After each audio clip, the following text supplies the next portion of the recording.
So hello, Remote Work Europe. Thanks everybody for tuning in today, whether you're joining us live streaming on the 27th of May or whether you're catching the recording on our website or our social media later. It's lovely to have you with us, however and whenever you're joining us. If you want to drop a quick comment, and if you're watching live now, just tell us where you're tuning in from. It'll be great to just figure out how widely we're reaching, and also because I know that we're in Spain, and therefore sometimes the answers to your questions depend on exactly whereabouts in Spain you are. So it'd be lovely to hear that from you. And in the meanwhile, I'm going to be handing over the reins today. My job is purely from the introductory point of view, because we are joined by Louis Williams from Entre Trámites. They are our professional partners in Remote Work Europe and Remote Work Spain for anybody moving to Spain, thinking about moving to Spain, hoping to set up a business in Spain, hoping to freelance in Spain.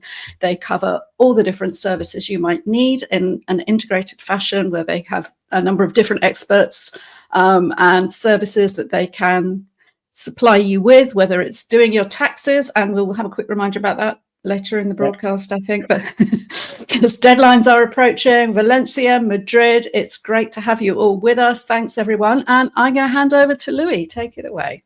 Thank you very much, Maya, and thank you for the introduction. Hi, I'm Louis, one of the co-founders of Entre Trámites, the place for everything boring in Spain, whether it's tax, immigration, real estate contracts, anything you don't want to deal with, we're probably here to help. If it's interesting, we probably can't help you. But if it's boring, it's our world. So before further ado, I'm going to launch with a little bit of an overview of doing business in Spain. And so if we pull up the... That's perfect. Thank you very much. And then I can control the next slide. So, guys, today we're going to be talking about doing business in Spain. Now, the title is Everything You Need to Consider. I'll say the core tax and other things you need to consider.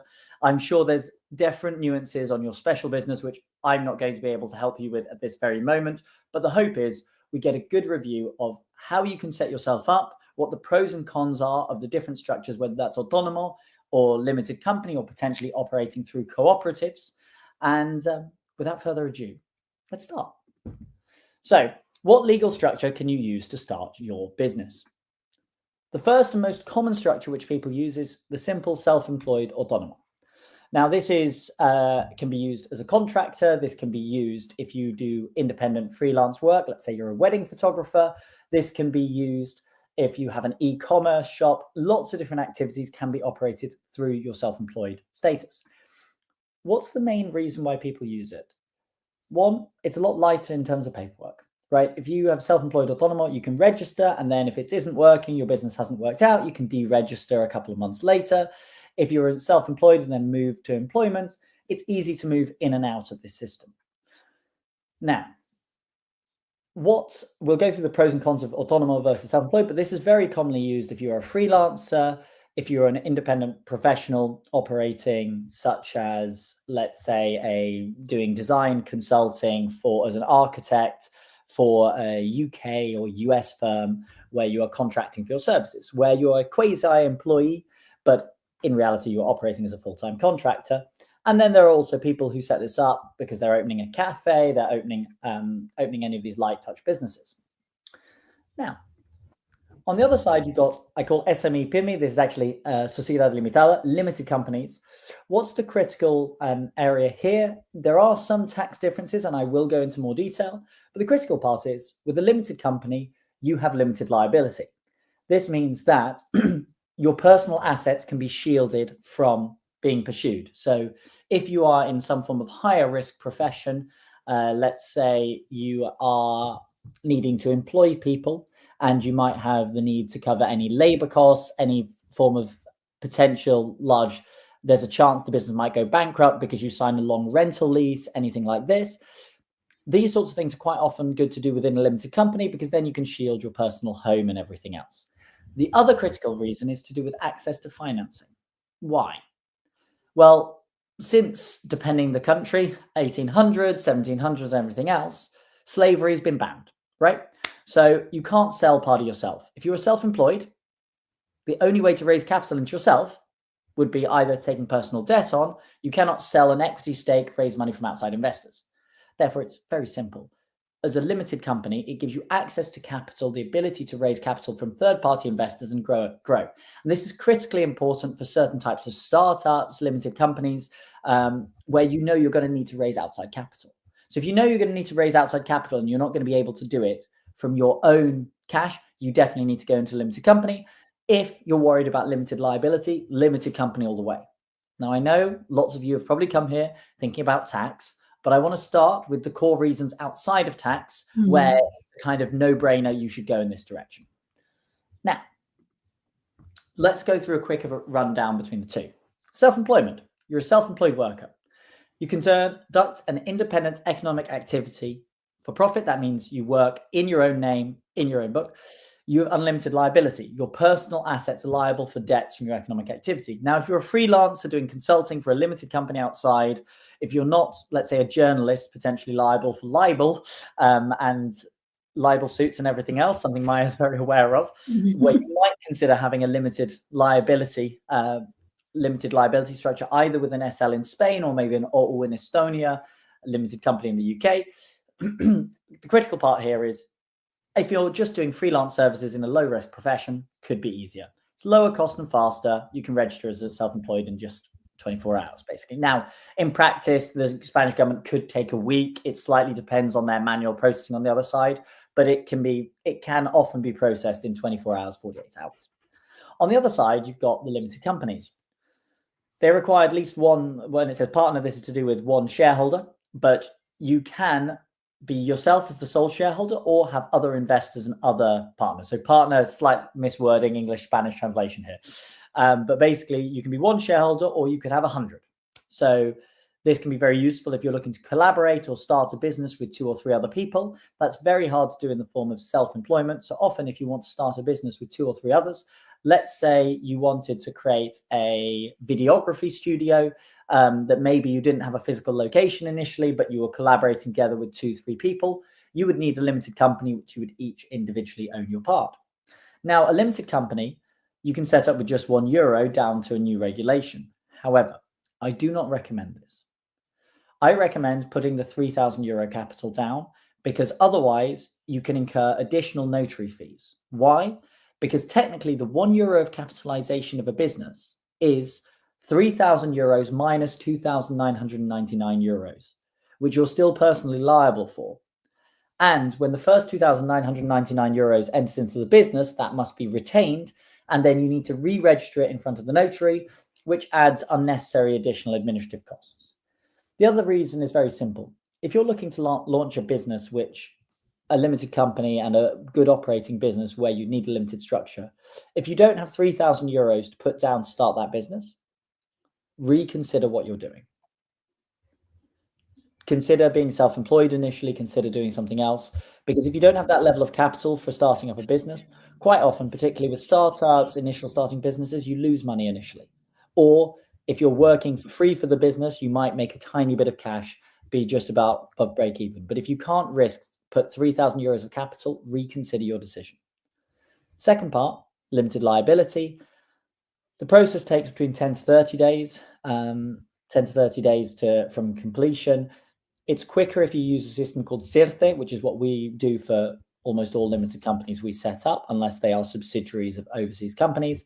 But there's a higher cost. In terms of notary and mercantile registry, if you use CIRCE, you'd be talking about €200. If you're talking about the traditional method, we're talking about €600 to €700 to set up a company. And that's excluding any fees from any service provider to help you with it. All in, if you go with us, for instance, it ends up being about €550 with us handling everything, company setup, etc. Anyway, that's my shameless pitch just for a second within that. But it's an additional cost to being self-employed. So if you're just looking as a freelancer, not particularly interesting. Social Security, if you own more than 25% of the SL, your Social Security, or it's a one-person one, is going to be the same whether you're autónomo, profesional, self-employed, or autónomo societario, self-employed operating through your limited company. This is a critical part of understanding, which everybody should be aware of. Why? Many people think, oh, if I set up an SL, I can save the quota of autónomos. This is completely incorrect. The only way you could save the quota of the autónomos is if you have less than 25% of the company, But if you do that, you then have to pay employer and employee social security, which are higher than self-employed social security. Because in Spain, you pay 32% employer social security and 6.5% employee on the first 60 grand, roughly. So social security is often very similar, whichever way you go. Self-employed, because you and the business aren't separated, they don't require you to maintain a balance sheet or accounts or anything else like that, where you just need to show your income and your expenses. Whereas for a limited company, you need to report what your assets are stored in, what different assets you hold, what debts you might hold as in the business, as it's kind of its own separate legal person. So a limited company is known as a persona jurídica, a legal person, compared to persona física, a physical person. So you're a physical person. They view a limited company almost as its own separate entity, just an entity which you can own as a persona física. In terms of accounting costs, we're looking at, let's say, around 50 euros a month for accounting services, depending on the complexity of your business. Whereas if you're looking at a limited company, 110, 120 euros a month for the accounting services. So there's a much more significant administrative cost. This is mainly due to needing to file annual accounts, corporation tax filings. You might find some firms who'll say, hey, we only charge you 50, 60 euros. They then don't mention that they charge you another 600 euros when they do the end of year account filings. So this is a good broad brush idea. The other advantage with limited companies is you can split income between salary and dividends. And this can potentially save you taxes due to a limited company in its first few years pays 15% corporation tax. And then the dividend tax is 19 to 23%. So you pay an effective rate of, let's say, 30 to 33%. And then in the long run, the corporation tax rate goes up to 23% for small businesses, but can be a bit lower. Now, if you're just distributing the income in and out all the time, it's not a massive tax saving by being able to split between limited company and self-employed. But if you've got a business such as a cafe, restaurant, anything else, which is reinvesting its funds, reopening other cafes, restaurants, whatever, this can be a big advantage, because if you're paying 23% corporation tax, which the government has planned to cut to 22, 21, 20 gradually over time, you can then retain and reinvest at a very low rate of a relatively low rate of taxation, which can enable your business to grow quicker. So the big advantage of limited companies is if you've got a business reason to reinvest capital, there can be a decent advantage of using a limited company structure for tax purposes. In terms of social security, there's a slight error I've just got here. There was a change on this, but basically, as of 2025, it's just gone up, and I've got a little bit of an adjustment here. It now is 230 to 610 euros a month, whichever one of the two you use. So please just ignore this one. I missed this because there was a change between 2024 and 2025. So Social Security is the same story. Income tax, this is what I was saying, that there's a progressive tax rate, whereas company tax can be a lower 23% rate, which can be useful if you're reinvesting within the business. The other thing is, once you have trading history, a limited company can get its own bank loans, whereas as self-employed, often the bank loans will always be on your personal liability. And bizarrely, once you have trading history, often limited companies find it easier to access capital, particularly for a second reason. The Spanish government often has subsidized loans or loan matching using it through an organization called ENISA. So if you raise 10,000 euros of capital, you can potentially borrow 10,000 euros at a low rate of tax, but that is not available when you're looking at self-employment. So if you think that in the long run, you're going to be raising capital, raising loans, raising credit, a limited company can be very attractive. Now, if you're just being a self-employed freelance and you've got very little limited liability, in general, just going down the autonomo or freelancer route is a better idea. What do you need to get registered? Largely, as long as you've got the legal permits which allow you to work, you've got your NIE, your physical card, you have a Spanish bank account, and you have an address and a Spanish phone number, you can set up as self-employed. Often the process is you take these, you go and get a thing called a certificado digital, a digital certificate, and from there you apply to get set up as an autónomo. These digital certificates, technically, the tax authorities tell you do not share them with anyone else. In practice, delegated access does not work very well. What does that mean? In many countries, you can instruct your accountant, lawyer, whatever, to do filings for you, and you can delegate them the responsibility for it. The problem in Spain is that that delegated access doesn't work properly. So they can't see the notifications or anything else. So in practice, companies such as ours use systems like Red Trust to store these digital certificates and then file as if they were filing as you. Clearly, this is not how it should be, but that's the practical solution to an issue with Spanish tech infrastructure. But this digital certificate is the gateway to all Spanish bureaucracy, basically. Now, in the first year, there's a reduced social security rate of 87 euros approximately a month. You might have heard 80 euros and wondering, why is it 87? They introduced this new thing called the Mecanismo de Equilibridad Intergeneracional, I think. It's the intergenerational equalization mechanism. With this, it's slightly increasing the tarifa plana every year as part of the effort to raise more taxes to pay for current pensions.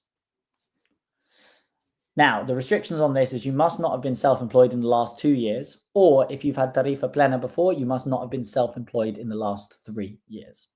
You shouldn't be what's called an autónomo colaborador, which is another structure. You should be a regular autónomo profesional, and you cannot have social security debts or tax debts. Basically, your filings are quarterly, income tax, in most cases, income tax, VAT, and European VAT. Even if you don't need to charge VAT to your clients because you are exporting outside, you have to register for VAT. The advantage of this is you can claim back VAT on your expenses. You pay VAT for your accounting service, you can claim that back. You buy a laptop, you can reclaim the VAT on that purchase. So if you are doing exportation of services outside as a business to businesses outside of Spain, to the EU, where you do not need to charge VAT, you can make reclaims on this. But unlike many other countries, there is not a VAT registration threshold where if you are below it, you do not need to register. Was there talk about that coming in at some point? Maybe one day? Yes, this is a very interesting point.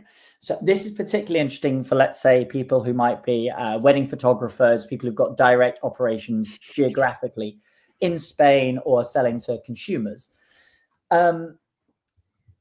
The European Union has proposed that every country should have a VAT-free registration threshold to make it easier to operate. However, the Spanish government, every time this has come up, they have not actually passed any legislation to bring it into effect. And the problem at the moment is the VAT-free registration thresholds that they see such a large level of non-compliance historically that the tax authorities are very nervous about basically making any form of backstepping on the tracking of the whole system. I suspect they are going to continue fighting that VAT-free threshold and not implementing it. Or if they do, putting it in at such a low level that it's kind of irrelevant, where it's like 3,000, 5,000 euros sort of thing a year.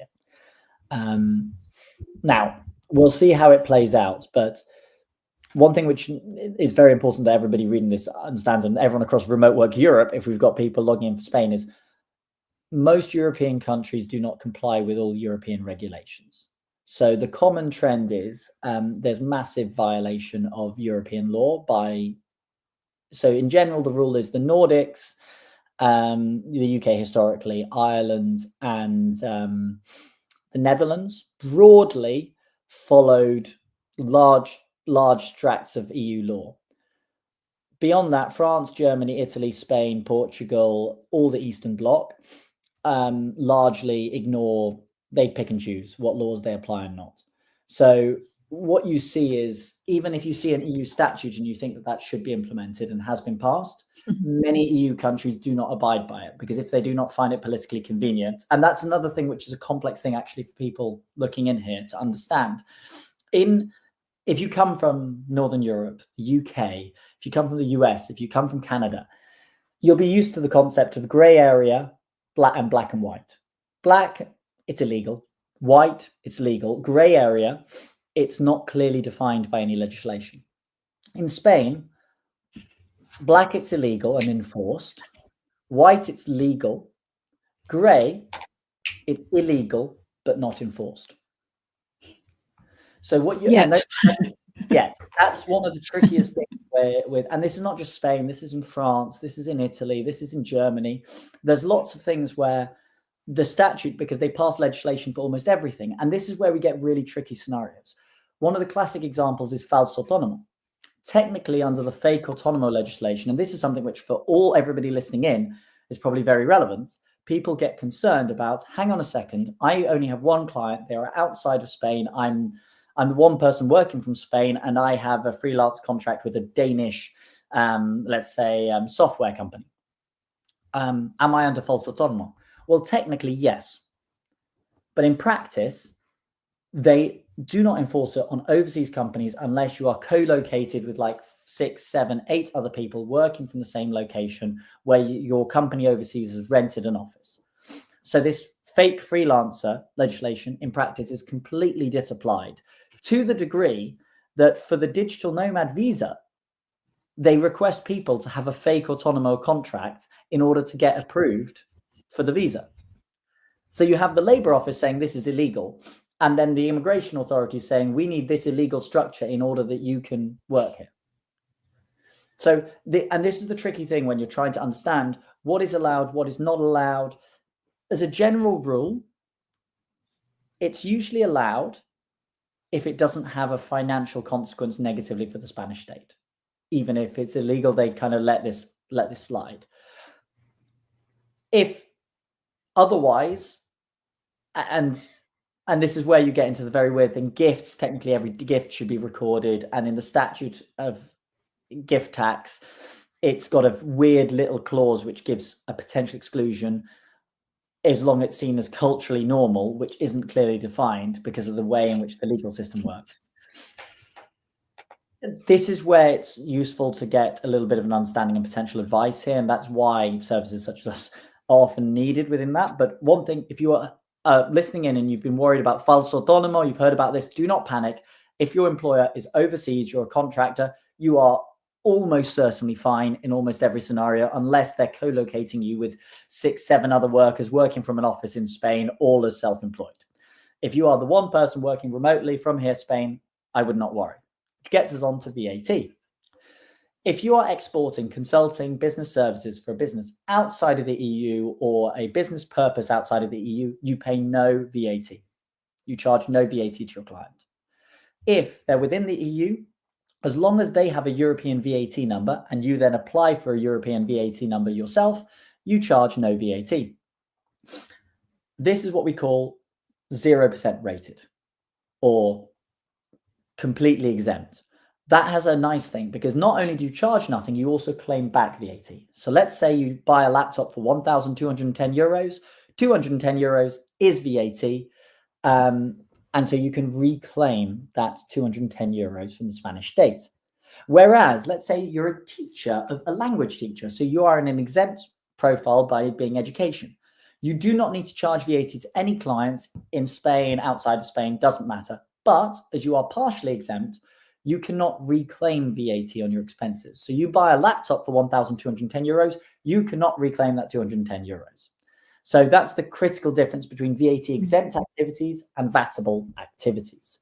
If you do both VATable and VAT exempt activities, then it's proportional or prorated. So if you do 60% exempt, 40% non-exempt, you can reclaim 40% of your VAT. Yes, it gets a bit nightmarish. This is why you need an accountant. Yeah. But if you're exporting outside, do not worry about VAT. I'm just going to pause for a second, just in case there are any questions which want to come in, anything which you think might be relevant to pull up before cracking on with the next stage of diving a little bit more into the limited company structure. We've got any we haven't had anything come in live yet. There was one thing I wanted to come back to that often creates confusion is when you get that EVA back. Now, it's not usually till the following year, is it? Even though you're actually claiming it every quarter? There's 2 different parts to this. So usually when you claim every quarter, you just register a negative balance. And then at the end of the year, you make a reclaim, which usually takes to the end of the following year to get, or the end of that year to get back. So you reclaim, let's say, For 2025, in January 2026, you make your reclaim, which they then pay maybe in October 2026.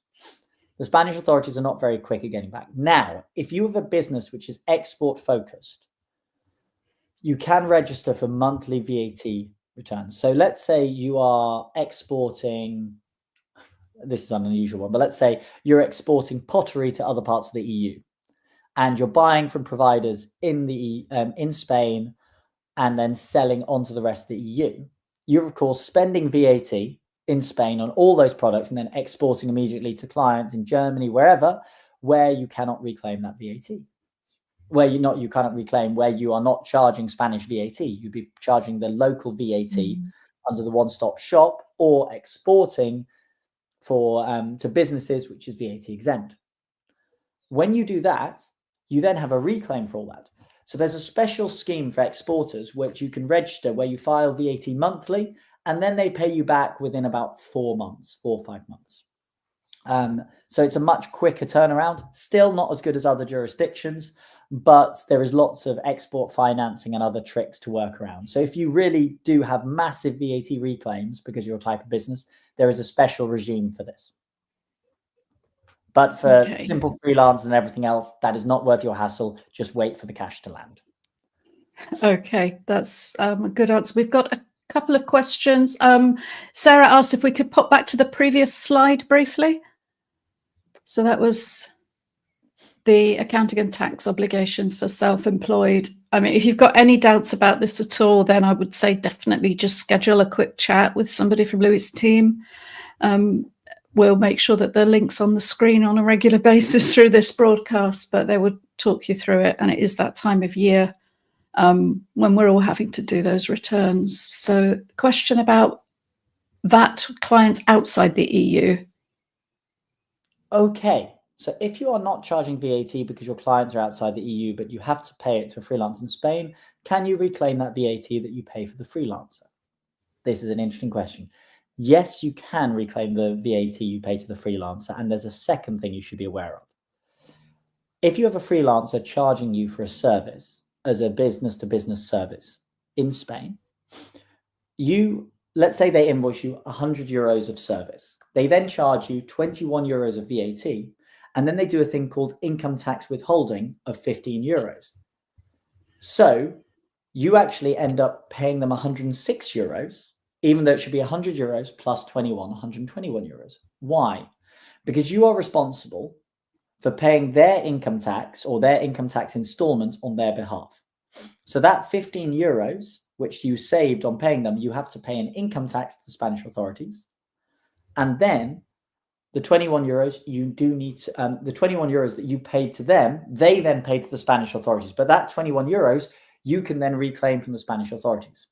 Of course, Spain liking the cash flow situation that they do, you pay that income tax immediately on the quarter, whereas the VAT you will need to wait to reclaim. But you can reclaim that VAT, which you pay to a Spanish freelancer. Critically, if your clients must be business to business or business service, or it be a business service which is provided to a client outside the EU, it cannot be a retail customer.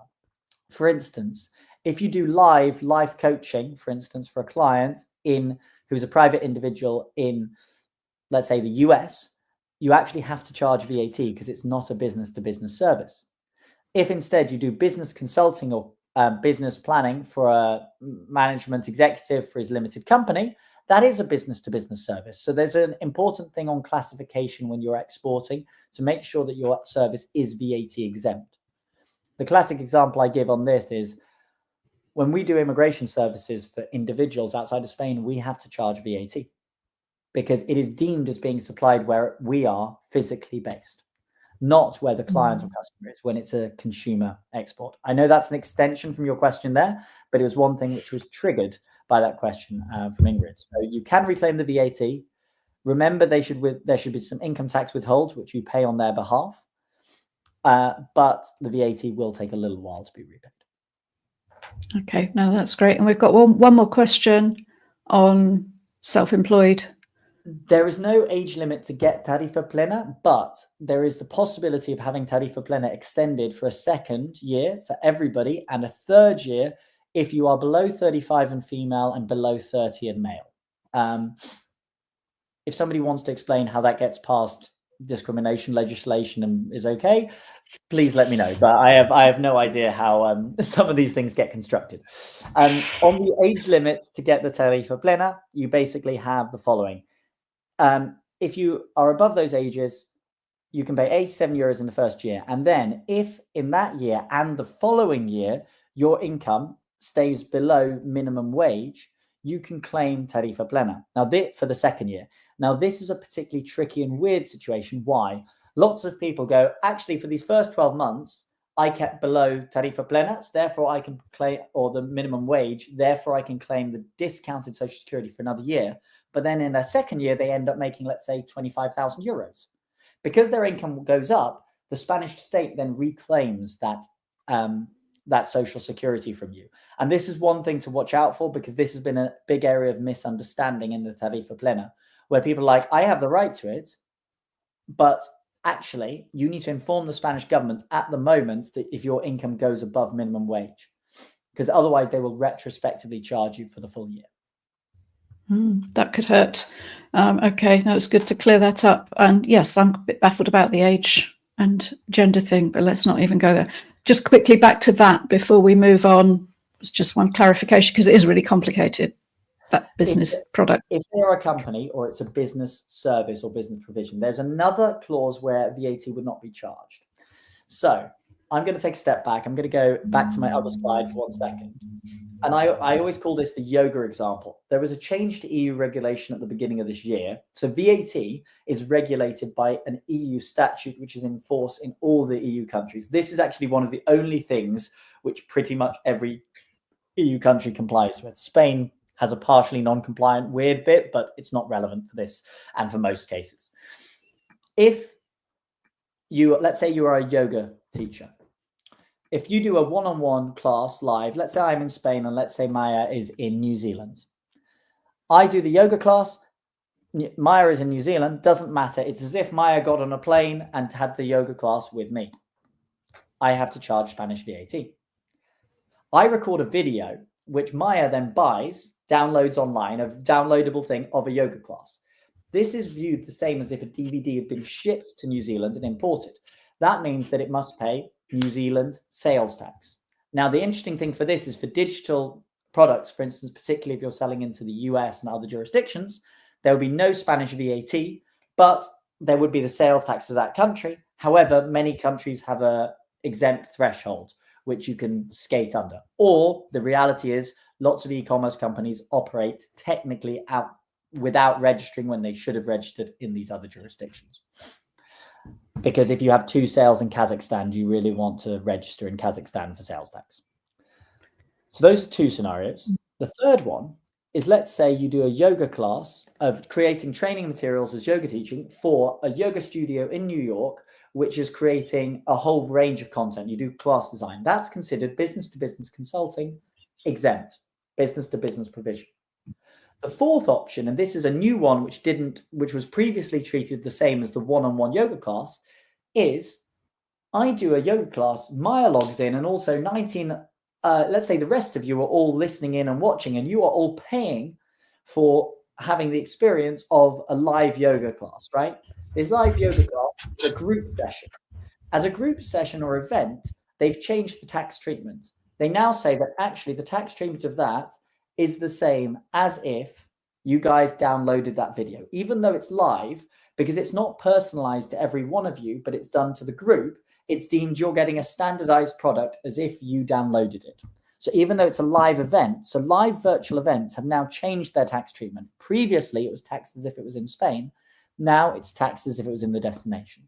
So if it's not a business, if it is downloadable or it's live events, it will not be charged VAT in Spain, but be charged in destination. If it's a live personalized service, such as, let's say I do nutrition planning, which I send through to you, or yoga, give you a direct yoga session, it is treated as if it was done here. So if it's personalized, it's where in Spain. If it's non-personalized, it can be viewed as consumed at the destination of the client. Well, I'm glad we're not charging for this webinar, because you're answering personal questions. It's live, but people can watch the recording afterwards. It's just as well we're doing this content for free, and we don't have to figure out whether all the VAT and the nightmare on it. Yeah. And this is why with VAT and sales taxes, you see a high level of non-compliance when there are small sales in different jurisdictions. But the country where you're resident on, you need to be very careful on being compliant. Okay, I'm now going to take a step back from VAT and go on to the quick setting of what we said before. So with a limited company, you must have a director, and this director can be the legal representative residing in Spain, or you can have somebody else who is an empowered person to be the legal representative of that company. If you have a limited company, they must have somebody registered in Spain. On top of that, if it's a company with an economic activity, i.e. not a wealth management entity owning a property and something like that, it must have somebody registered in Social Security, whether that's an employee or the director autonomo societario. So the reason for this is they require that if it's an employee, that they are paying Social Security equivalent to 10 hours a week. This is basically to say a limited operating company in Spain must have somebody working there. Now, that could be yourself if you're just setting up one for yourself and you're living in Spain. But if you are overseas, think, I can set up an SL, I don't need any employees, and I'll sell services out of it. You need to employ somebody if it's doing economic activity in Spain. Or if you are there yourself, you can be that self-employed employee of the company. Now, the reason I'm highlighting this is quite often, and I hate this, but you will go into a lawyer's office and they'll say, well, on mercantile law, you don't need to set this up. What about labor law? Oh, I don't cover labor law. What? That's absurd. And we've seen this with clients who come to us and said, yeah, we set this up 6 months ago, and now the Social Security office are asking. And they said, but they said we could set this up just like this. Neither of us have working rights. We don't have any employees. And I go, and of course, the Social Security office and the lawyer afterwards, they go back to and they say, well, no, on mercantile purposes, it's perfectly fine. I said, yes. So did the clients understand that? So importantly, if you have a limited company, if it's got an economic activity, there must be somebody working there. If it's not you, you need to have somebody employed within it. You need to detail the business purposes which the company is engaged in. It must be a real, actual company. It must maintain a balance sheet. It must keep invoices and expenses issued, and you must have a company bank account. There are annual accounts which must be listed, and you must file the following forms. Basically, it's the same quarterly filings pretty much as the self-employed, except the taxation for the profits of the company are levied. It's not quarterly, the slight error. It's actually 3 times a year at a slightly odd periodicity, like I want to say February, June, and September or something like that. But that's only from the second year onwards. I can't quite remember exactly the dates on the corporate tax payments. Sincerely, this is because I get my team to say, here's what you need to pay, and that way I don't need to think about it. So I've got, I don't do any of my own accounts. I've got trusted accountants who tell me what needs to be done. On the corporate tax, that's filed once a year in July. And then the big thing is you've got the need to file what's called cuentas anuales, which requires having a memorandum describing what your business did that year, and then your balance sheet and everything else. This is why there is a more onerous paperwork requirement. Now, if you operate a foreign company from Spain, so let's say you live in Spain, but you are working for let's say you've got a limited company in Estonia, in the UK, wherever. If you are the only person working for that business overseas and there is no other employee, you can't just leave a whole bunch of profits offshore and not declare them to the Spanish authorities. Otherwise, what would everyone do? I'm just going to set up a company in Dubai and leave it there, and great. Why? Because under tax law, you've got a concept which is substance. It says, where is your factory? Where is your state of production? Now, your factory is where you are based. You and your laptop are your factory. I am my factory. Therefore, profits must accumulate where the factory is based. Now, if you have employees in the other jurisdiction, you will have both permanent establishment there and potentially permanent established here. In that case, you need to have what's called an arm's length price. Basically, what would be the market value for your service or your relationship to the business who is paying you? So this is an important part when we deal with corporate tax or anything else within it. Now, let's say you've got an employer overseas who's looking to potentially post you overseas under an A1 certificate. Let's say you're working for a UK company and they want you to continue working from them from Spain, and they've got 10 employees. In this case, in practice, permanent establishment issues are not a big issue. You don't have a large level of the, in general, what you draw as salary is deemed to be the fair remuneration, and that's it. If you are the only one of that company, if you are the director of that company, you have like contractors there and almost no one else, you have permanent establishment risk. And this could mean that the profits overseas could be interpreted to be Spanish company profits. Now, this is not just a Spanish thing. This is across the OECD. Almost every OECD country has very similar rules, and even countries outside of the OECD. For those who are unaware what the OECD is, that's basically almost all developed countries worldwide. And many of the less developed countries actually have even more aggressive rules on permanent establishment. They just don't necessarily follow the OECD structure. However, if you're working from Spain and there are employees in the other jurisdiction and everything else, there's not much issue. But if you think you can leave your money in offshore companies overseas and everything else, and just leave a bunch of profit accumulating there, you could be in for a bit of a nasty surprise.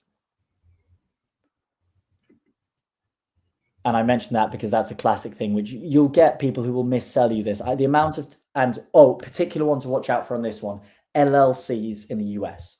So one thing I've seen some of these aggressive advertising, which say, hey, set up an LLC. They don't report to anyone else. The US is a partial signatory to the Common Reporting Standard. The Common Reporting Standard means that tax authorities can share information. An LLC, we don't even need to get into permanent establishment because they're what's called a flow-through entity.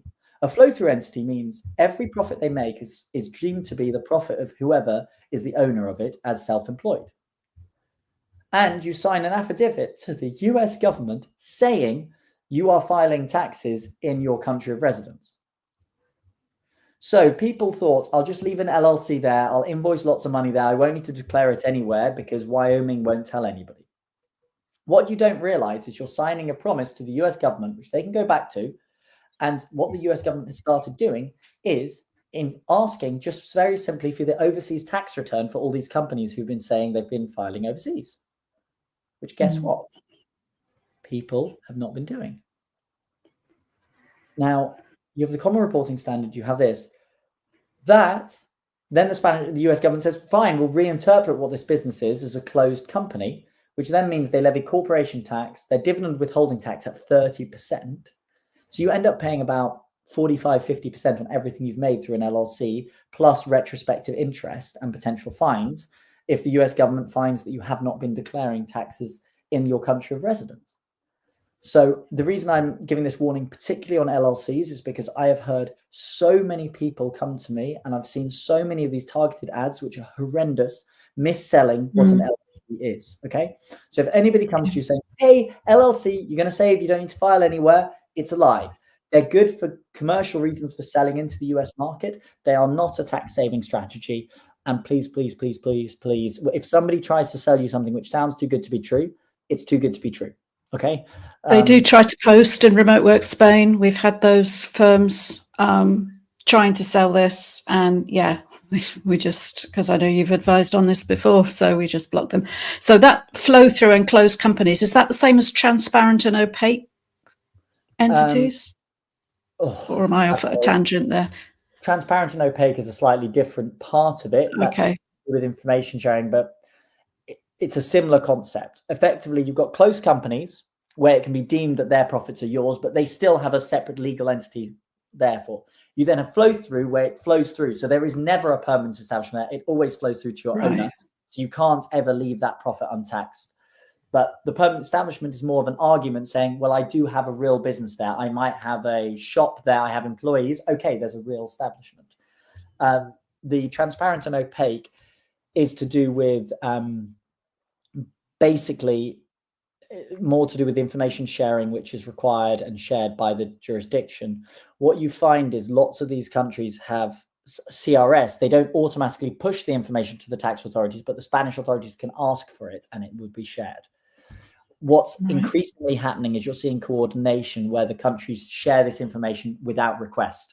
And that they can legally do going back 20, 30 years because there's no statute of limitations on tax evasion. So if you pretend to have not received income, they can go back to whatever point you want. because hiding money is different to tax avoidance, which is legally using what can reduce my tax bill. Tax evasion is seen very similarly to theft, basically. Yeah.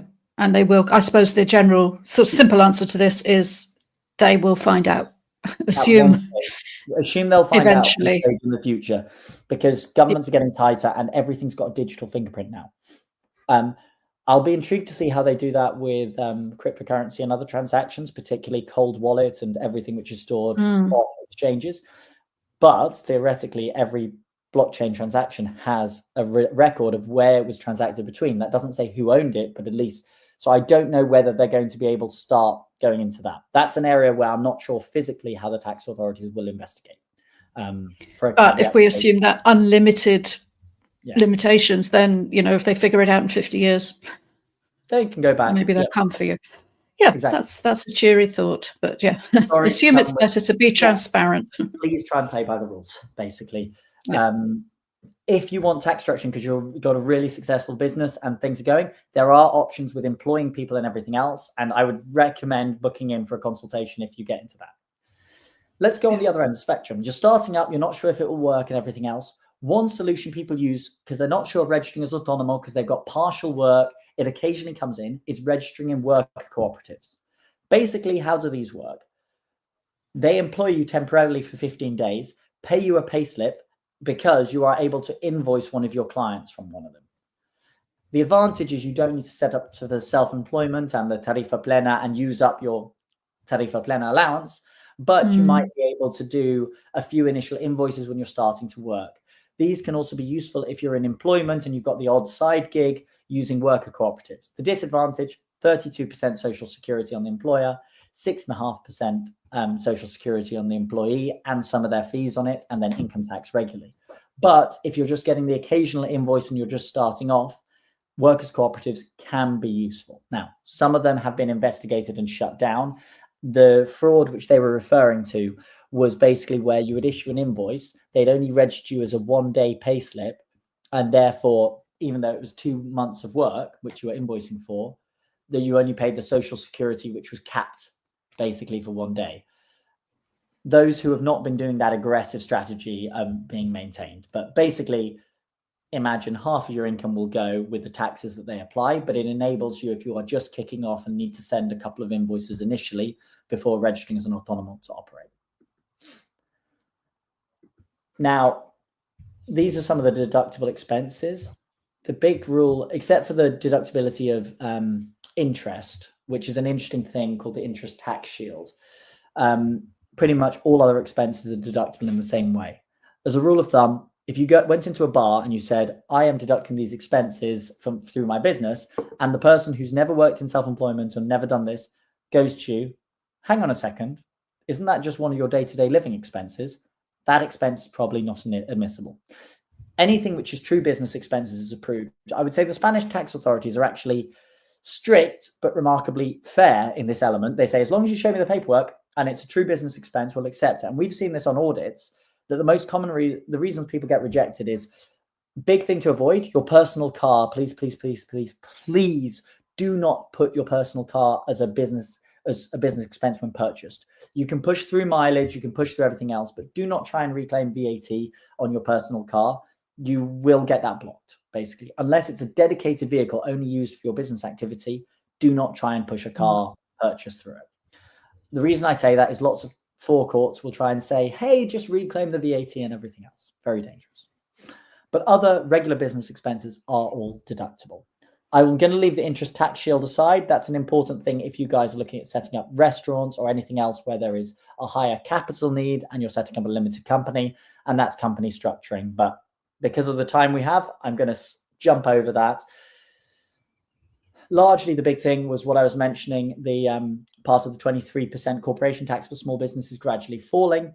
And for early stage businesses, there's a very nice tax incentive, which is as follows. If you set up a startup, which is classified by ANISA as innovative startup, for every 10,000 euros that you raise of capital, if you get a 10,000 euro investment, your investor can claim back 5,000 euros from their Spanish taxes. So it creates a massive incentive for investors to invest in new stage Spanish startups. It's a tax break which came originally from the UK under what was called the SEIS tax scheme, which Spain has copied. Now, that's been responsible for one of the largest angel investor syndicates in the world emerging in the UK. And it will be interesting to see how this evolves, but this could give a very large tax impulse to startup and fundraising if you've got early stage businesses in Spain. So, having thrown lots of information at you guys, I would love to open up for some questions which you may have. And while we're doing questions, I'm going to just say that there are 2 links. I will first just skip to the free consultations with our team. Otherwise, there are paid consultations available with me. First off, if anybody was looking for a free consultation, please scan that link. I know Maya will be sharing, but please open up to questions, what you want to understand. Yeah, we've had a couple questions submitted in advance as well. I'm just putting the free link into all the comment threads as well, so people can use that to book in for a free discovery call, basically, with Entre Trámites if you're not sure what you need. If you've got an immediate complex tax question, which we can't get into here, then you can book straight in with Louis and get his personal time and attention. And that's a one-to-one private consultation on your situation. Now, questions we had in advance here, I think you've already addressed one of them, which is, it might be clearer in the UK and elsewhere, but the approximate kind of annual gross income threshold where it's more tax advantageous to do the SALA approach.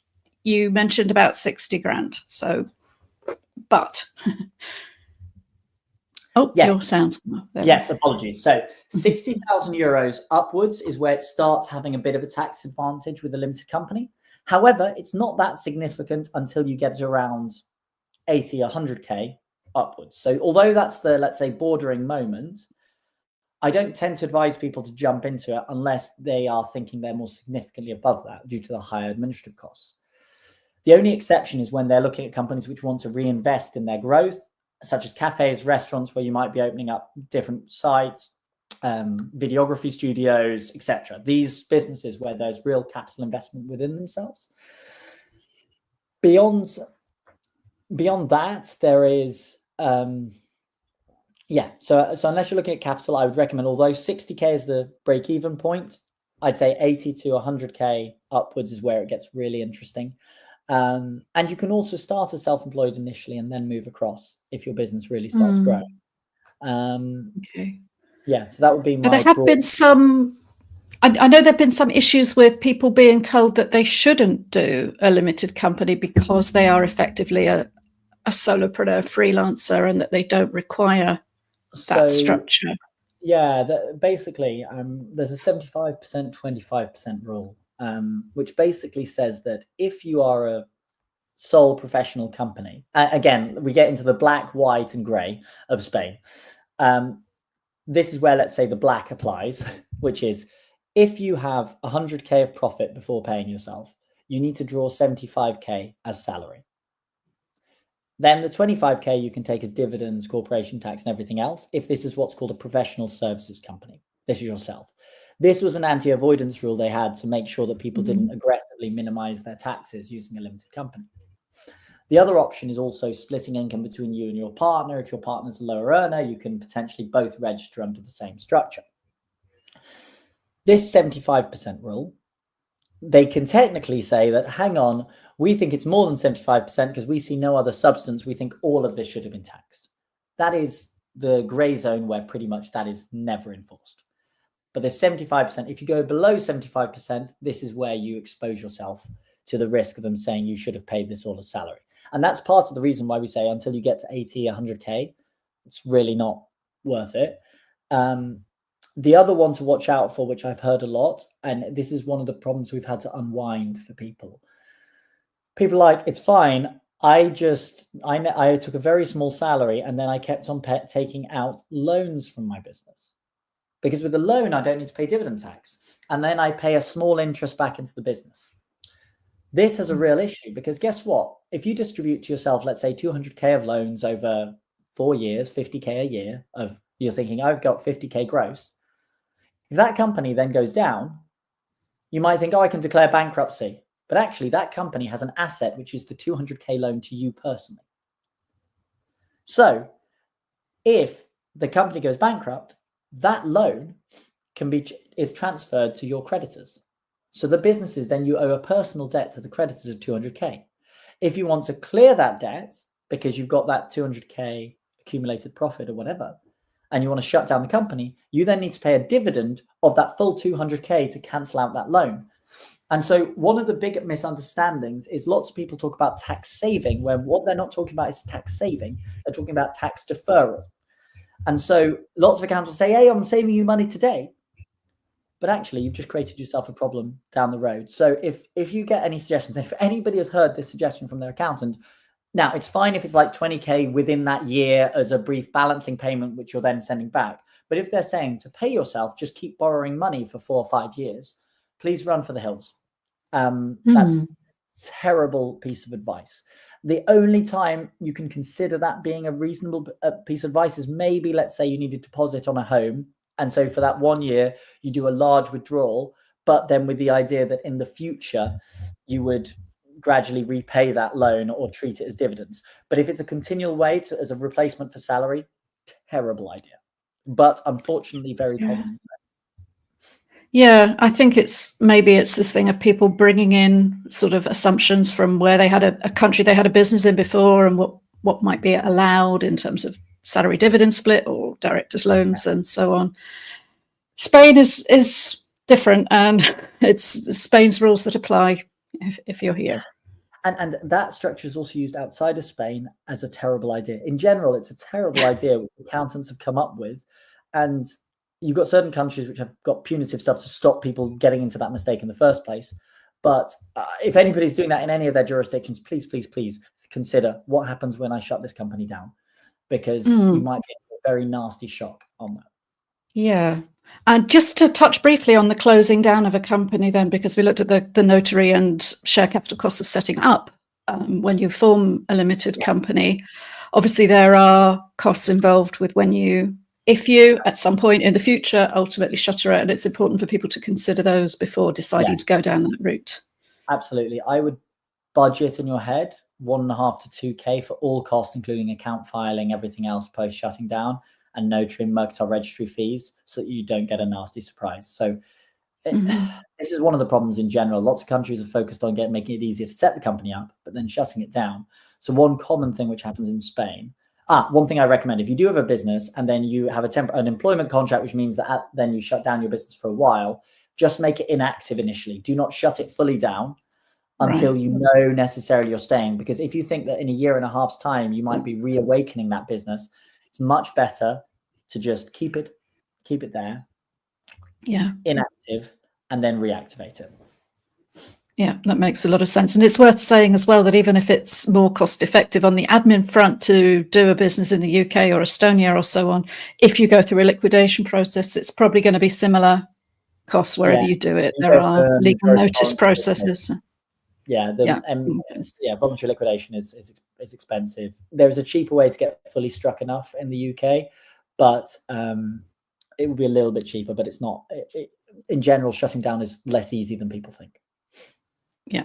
Okay. I think that's most of the questions that we've had on the SAL versus Autónomo. There's a question that's come up going back to that very interesting tidbit that you shared recently about the ENISA funding. And it might be worth us doing a separate event on this, because I'm aware we're up to 58 minutes now. But maybe we could just very briefly unpack that. Absolutely. Just thinking we could do it on venture capital and capital raising. I used to work in crowdfunding and venture capital and venture markets, so we can definitely get on that. So ENISA. So ENISA is the basically the Spanish Innovation Agency. In terms of the more details, so you can search ENISA Préstamo Participativo and ENISA Préstamos, because there's also another thing which I didn't mention, which is that they do matching loans often to the capital you raise, but they also have non-matched loans potentially available up to 30,000, 40,000 euros for certain groups, such as female entrepreneurs can get it as part of trying to get more engagement in an area where there's lower share.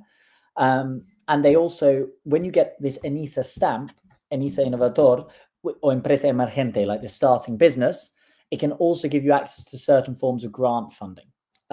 So there's a whole wide range of this. Now, there's lots of paperwork and lots of these grants, you don't have certainty of getting them.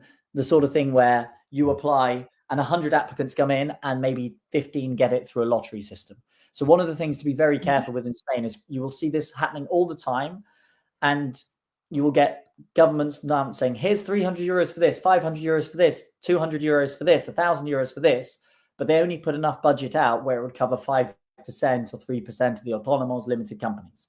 So when you apply, just be aware that it's a bit of a lottery system on how much you get. But for the ANISA loans, on matching loans, it is not a lottery, and there is a matching loan as long as you get more capitalization into your business. Okay, that's really useful. Well, I think we definitely need to do another event on funding generally and investment and everything that's available to you. So I want to be respectful of Louis' time and everybody's time today. We've done an hour on self-employment and business taxes, which is great. So I'm just going to remind everybody you've got, what, about 5 weeks to go on your tax return for 2024? Yes, right. Tax return. Maybe if we can post the link to the tax return thing after this for people. But yes, we're closing into tax returns. We are still taking new clients up to the 5th of June at the moment. The reason we're trying not to take people after that point, and we cannot guarantee filing, we may extend it, is we want to make sure we serve our existing clients as best as possible and ongoing clients within it. You need to file your tax return. If your income was above about 18,000 euros, or you had two payers with more than 14,000 euros, or you had overseas income above 2 or 3K, you must make the income tax filing in Spain if you're a tax resident. This is one of the mistakes. Some people think, oh, well, I only had 5, 6K of income, but it was all overseas. Even if you wouldn't have a tax bill in Spain, you still need to make that filing. So just have a check if you need to make a tax filing. We help on filing both internationally and nationally, and we also help on tax reclaims. If you have income from the UK in particular, because it has a weird tax year, you need to make sure that you do your UK tax filing first and then do your Spanish filing. Now, you might be used to doing it in January next year, but you must do this now, May, get it closed off in order that you can reclaim the double tax relief. If anybody has not signed up, didn't quite realize, if you were here in Spain for 183 days last year, you most likely need to file a tax return.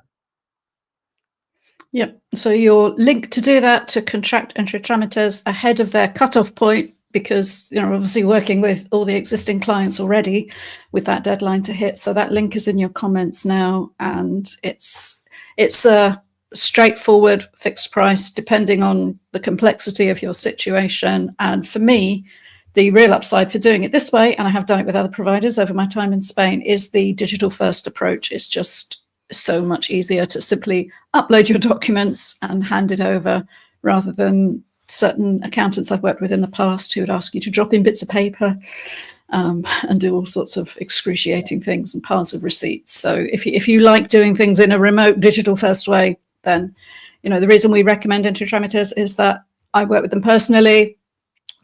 All my family does, my business interests in Spain. So I don't recommend anybody I don't work with. So we'll leave it at that. If there are any more questions about the things that we've talked about today, please drop a comment in wherever you're watching this, whether that's on the webinar screen, whether you're watching it on one of our social media feeds. We'll try and circle back around to that. And we will definitely be having more events later in the summer. It might be going into autumn now, given summer seems to have come this week out of nowhere. But I think we definitely need to do one on funding and grants and venture cap. And really what's happening with the Spain investment and innovation scene. I think that could be really interesting for lots of reasons. In the meanwhile, thanks everyone who's stuck with us. I can see people are sticking with the stream, and that's really great. We really appreciate that, and your comments and your reactions. And thank you very much, Louis, for taking this time to support the Remote Work Spain community. It's my pleasure. Thank you very much, guys. And for anything boring, we're here and happy to help.